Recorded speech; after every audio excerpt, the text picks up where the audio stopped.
I'm going to speak today about the relationship between science and human values.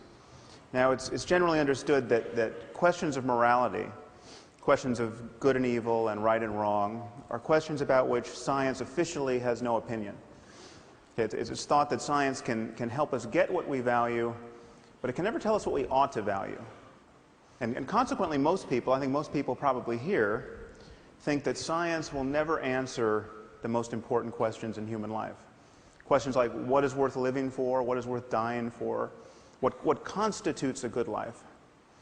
So I'm going to argue that this is an illusion, that the separation between science and human values is an illusion, and actually quite a dangerous one at this point in human history.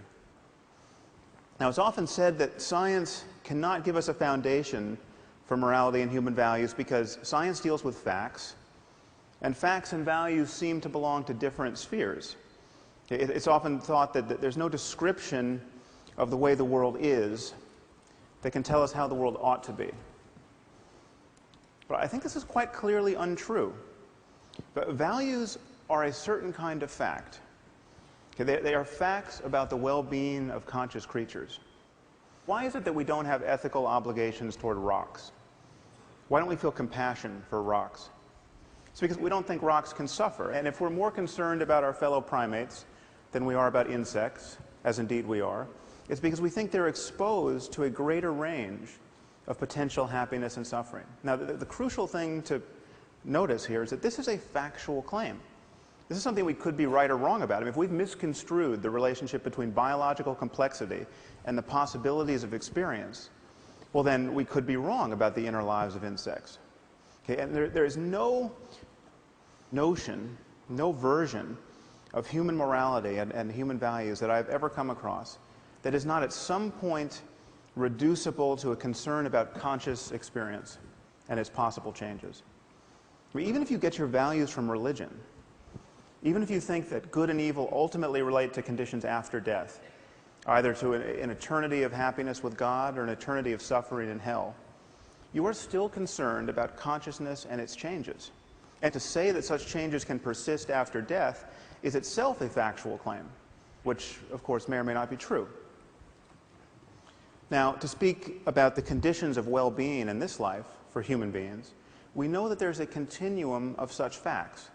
We know that it's possible to live in a failed state, where everything that can go wrong does go wrong, where mothers cannot feed their children, where strangers cannot find the basis for peaceful collaboration, where people are murdered indiscriminately. And we know that it's possible to move along this continuum towards something quite a bit more idyllic, I mean, to a place where a conference like this is even conceivable. And we know that there are right and wrong answers to how to move in this space. Would adding cholera to the water be a good idea? Well, probably not. Would it be a good idea for everyone to believe in the evil eye so that when bad things happen to them, they immediately blame their neighbors?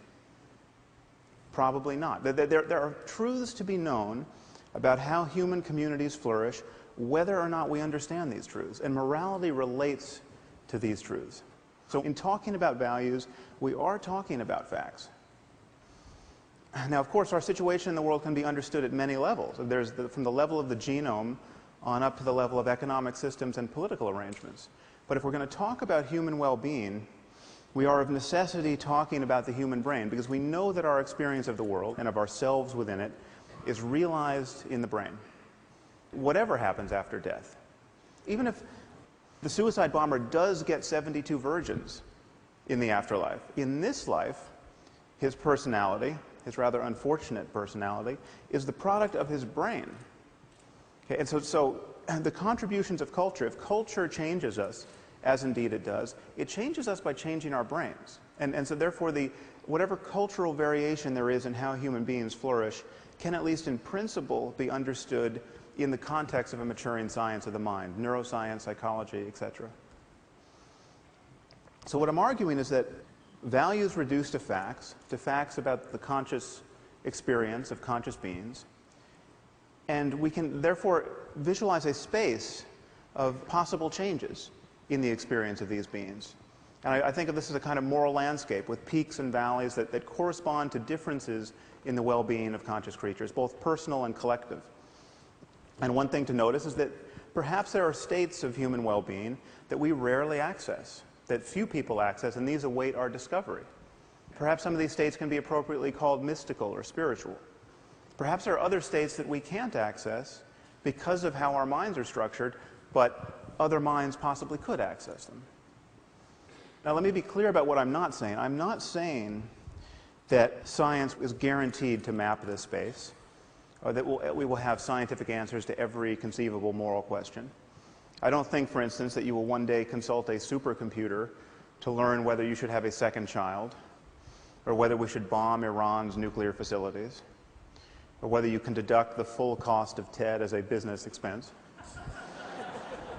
But if questions affect human well-being, then they do have answers, whether or not we can find them. And just admitting this, just admitting that there are right and wrong answers to the question of how humans flourish, will change the way we talk about morality, and it will change our expectations of human cooperation in the future.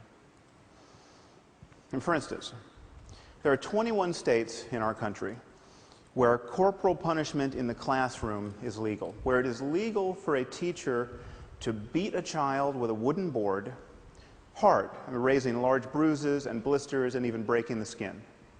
And hundreds of thousands of children, incidentally, are subjected to this every year. The locations of these enlightened districts, I think, will fail to surprise you. We're not talking about Connecticut. And the rationale for this behavior is explicitly religious. The creator of the universe himself has told us not to spare the rod lest we spoil the child. This is in Proverbs 13 and 20 and I believe 23. But we can ask the obvious question, okay, is it a good idea, generally speaking, to subject children to pain and violence and public humiliation as a way of encouraging healthy emotional development and good behavior? Okay, is there any doubt that this question has an answer and that it matters? Now, many of you might worry that the notion of well-being is truly undefined and seemingly perpetually open to be reconstrued. And so then how, therefore, can there be an objective notion of well-being? Well, consider by analogy the concept of physical health. I mean, the concept of physical health is undefined, as we just heard from Michael Spector. It has changed over the years. When this statue was carved, the average life expectancy was probably 30. It's now around 80 in the developed world. There may come a time when we meddle with our genomes in such a way that not being able to run a marathon at age 200 will be considered a profound disability. You know, people will send you donations when you're in that condition. Notice that the fact that the concept of health is open, genuinely open for revision, does not make it vacuous. Okay, the distinction between a healthy person and a dead one is about as clear and consequential as any we make in science. Now, another thing to notice is there may be many peaks on the moral landscape. There may be equivalent ways to thrive. Okay, there may be equivalent ways to organize a human society so as to maximize human flourishing. Now, why wouldn't this undermine an objective morality? Well, think of how we talk about food. I would never be tempted to argue to you that there must be one right food to eat. There's clearly a range of materials that constitute healthy food. But there's nevertheless a clear distinction between food and poison. Okay, the fact that there are many right answers to the question, what is food, does not tempt us to say that there are no truths to be known about human nutrition. Now, many people worry that a universal morality would require moral precepts that admit of no exceptions. So, for instance, if it's really wrong to lie, it must always be wrong to lie. And if you can find an exception, well, then there's no such thing as moral truth. Now, why would we think this? Consider, by analogy, the game of chess. Now, if you're going to play good chess, a principle like don't lose your queen is very good to follow. Okay, but it clearly admits of exceptions. I mean, there are moments where losing your queen is a brilliant thing to do. There are moments where it's the only good thing you can do. And yet, chess is a domain of perfect objectivity. The fact that there are exceptions here does not does not change that at all. Now, this brings us to the sorts of moves that people are apt to make in the moral sphere. Okay? Consider the great problem of women's bodies. What to do about them? Well, this is one thing you can do about them. You can cover them up. Now, it is the position, generally speaking, of our intellectual community that, while we might not like this, we might think of this as wrong in Boston or Palo Alto. Who are we to say that the proud denizens of an ancient culture are wrong to force their wives and daughters to live in cloth bags? I mean, who are we to say even that they're wrong to beat them with lengths of steel cable or throw battery acid in their faces if they decline the privilege of being smothered in this way? Okay, well, who are we not to say this? Who are we to pretend that we know so little about human well-being that we have to be non-judgmental about a practice like this? I'm not talking about voluntary wearing of a veil. I mean, women should be able to wear whatever they want, as far as I'm concerned. But what does voluntary mean in a community where, when a girl gets raped, her father's first impulse, rather often, is to murder her out of shame? Just let that fact detonate in your brain for a minute. Your daughter gets raped, and what you want to do is kill her.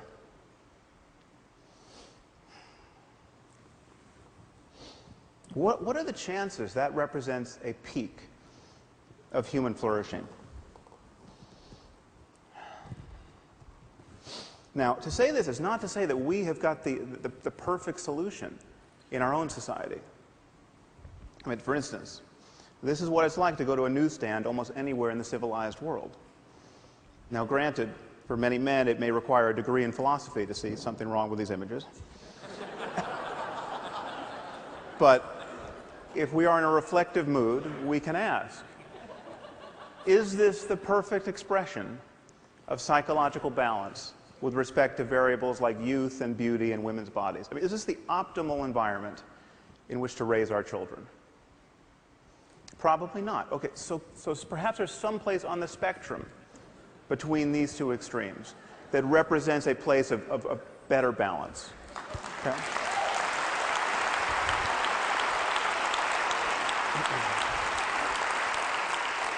But perhaps there are many such places. I mean, again, given other changes in human culture, there may be many peaks on the moral landscape. But the thing to notice is that there will be many more ways not to be on a peak. Now, the irony, from my perspective, is that the only people who seem to generally agree with me and who think that there are right and wrong answers to moral questions are religious demagogues of one form or another. And of course, they think they have right answers to moral questions because they got these answers from a voice in a whirlwind. Okay, not because they made an intelligent analysis of the causes and condition of human and animal well-being. And in fact, the endurance of religion as a lens through which most people view moral questions has separated most moral talk from real questions of human and animal suffering. This is why we spend our time talking about things like gay marriage and not about genocide or nuclear proliferation or poverty or any other hugely consequential issue. But the demagogues are right about one thing. We need a universal conception of human values. Now, what stands in the way of this? Well, one thing to notice is that we do something different when talking about morality, especially secular, academic, scientist types. When talking about morality, we value differences of opinion in a way that we don't in any other area of our lives. So, for instance, the Dalai Lama gets up every morning meditating on compassion, and he thinks that helping other human beings is an integral component of human happiness. Okay, on the other hand, we have someone like Ted Bundy. Ted Bundy was very fond of abducting and raping and torturing and killing young women. Okay, so we appear to have a genuine difference of opinion about how to profitably use one's time. Okay. Most Western intellectuals look at this situation and say, well, there's nothing for the Dalai Lama to be really right about, or for Ted Bundy to be really wrong about, that admits of a real argument that it potentially falls within the purview of science. Okay, that he likes chocolate, he likes vanilla. There's nothing that one should be able to say to the other that should persuade the other. Now notice that we don't do this in science. On the left you have Edward Witten. He's a string theorist. If you ask the smartest physicists around, who's the smartest physicist around, in my experience, half of them will say Ed Witten. The other half will tell you they don't like the question. So, what would happen if I showed up at a physics conference and said string theory is bogus? You know, it doesn't resonate with me, it's not how I choose to view the universe at the smallest scale, I'm not a fan. Okay, well, nothing would happen because I'm not a physicist. I don't understand string theory. I'm the Ted Bundy of string theory. Okay? I wouldn't want to belong to any string theory club that would have me as a member. Okay? But this is just the point. Okay? Whenever we are talking about facts, certain opinions must be excluded. That is what it is to have a domain of expertise. That is what it is for knowledge to count. How have we convinced ourselves that in the moral sphere there is no such thing as moral expertise, or moral talent, or moral genius even? How have we convinced ourselves that every opinion has to count? How have we convinced ourselves that every culture has a point of view on these subjects worth considering? Does the Taliban have a point of view on physics that is worth considering? No. Okay. How is their ignorance? How is their ignorance any less obvious on the subject of human well-being?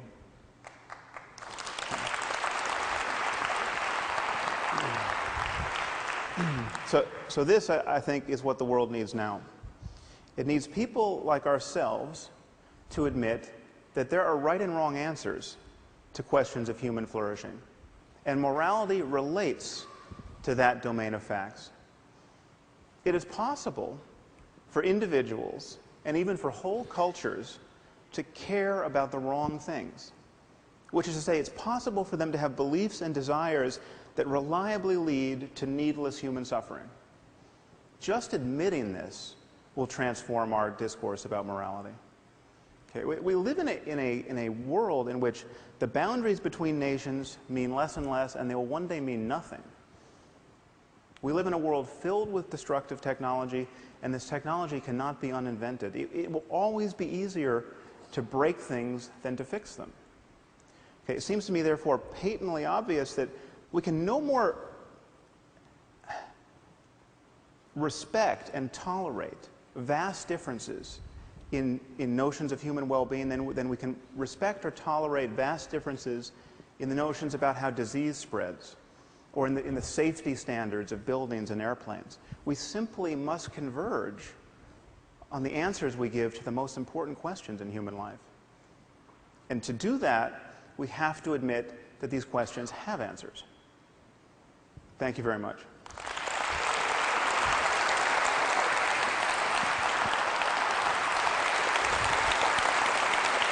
Thank you.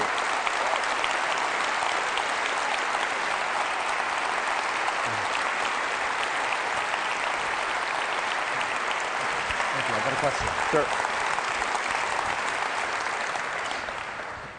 So, some combustible material there. Yeah. Whether in this audience or people elsewhere in the world hearing some of this may well be doing the screaming with rage thing after as well, some of them.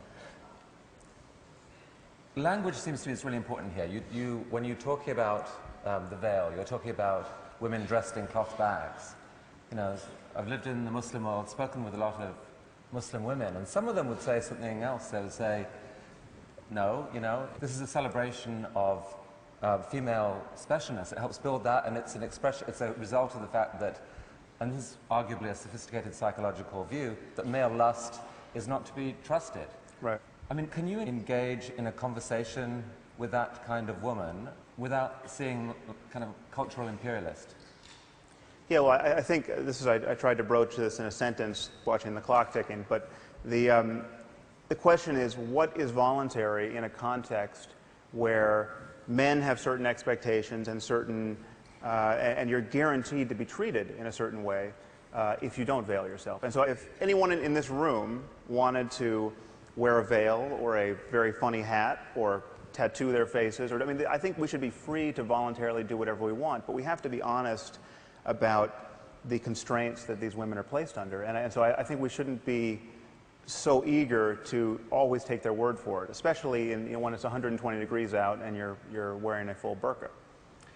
A lot of people, want to believe in this concept of moral progress, but can you reconcile that? I think I understood you to say that you could reconcile that with a world that doesn't become one-dimensional, where we all have to think the same. Paint your picture of what, rolling the clock 50 years forward, 100 years forward, how you would like to think of the world, balancing moral progress with richness.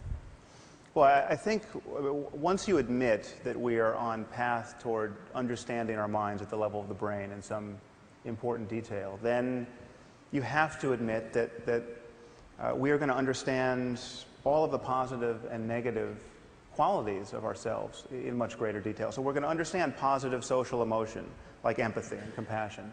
And we're going to understand the factors that encourage it, whether they're genetic, whether they're how people talk to one another, whether they're economic systems. And insofar as we begin to shine light on that, we're inevitably going to converge on that fact space. I mean, so everything is not going to be up for grabs. It's not going to be like, veiling my daughter from birth is just as good as teaching her to be confident and well-educated in the context of men who do desire women. So I don't think we need an NSF grant to know that compulsory veiling is a bad idea. But at a certain point, we're going to be able to scan the brains of everyone involved and actually interrogate them.